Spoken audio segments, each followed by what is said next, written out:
So growing up, it's fed into your mind that, okay, you should hate America, or America's not good, or the American government is not good.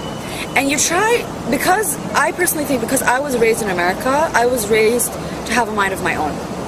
And not to listen to what your family is saying or to what your media is saying, but to rather listen to them and actually analyze and think and have your own mind and actually be able to make a decision of your own. And my roommate was an American here at AUB, and she was my best friend.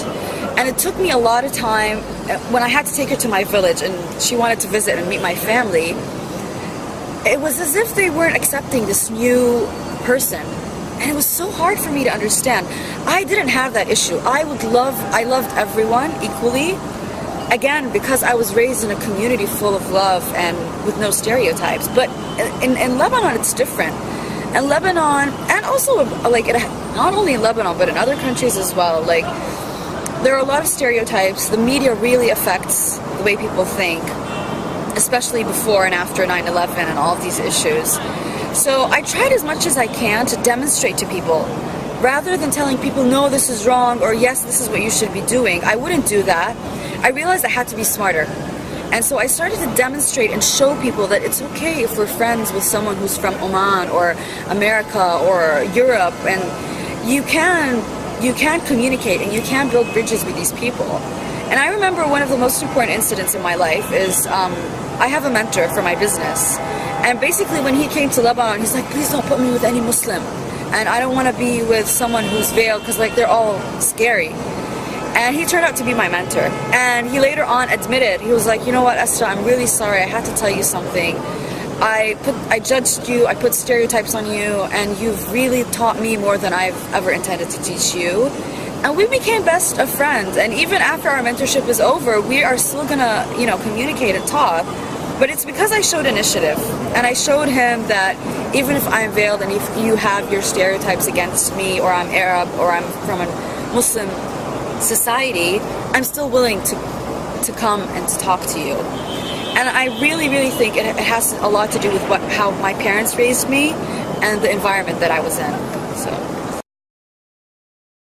well, if everyone's telling you like Arabs are not good people and you should not communicate with them and try to avoid them as much as possible, and vice versa, Americans are not good people, it takes a lot of inner strength to actually break that barrier that your family, the community, the media, and all of these other factors have built into you.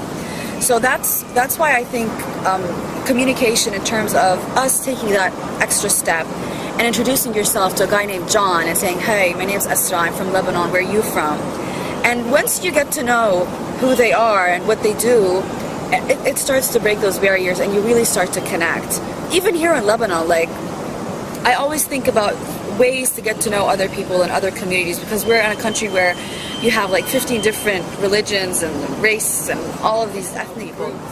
Meet people, go to networking events, look for people who are different, look for people who have stuff on, or are wearing a veil, or are wearing something that's weird and you're not accustomed to, because I've learned this throughout all of my years of working and learning, and I've really learned that if we initiate the first step, if we really try to really understand people and remove the stereotypes that are in our heads, which I know sounds a bit cliche, but one of the ways to remove these stereotypes is to actually understand a person, get to know them, what are their interests, how do they do things in their culture. This is what I've done throughout the years to better understand people and their behavior and how they think. And I have a lot of friends who are from different cultures and different religious backgrounds, and yet sometimes I click with them more than I click with people who are from my community and my culture.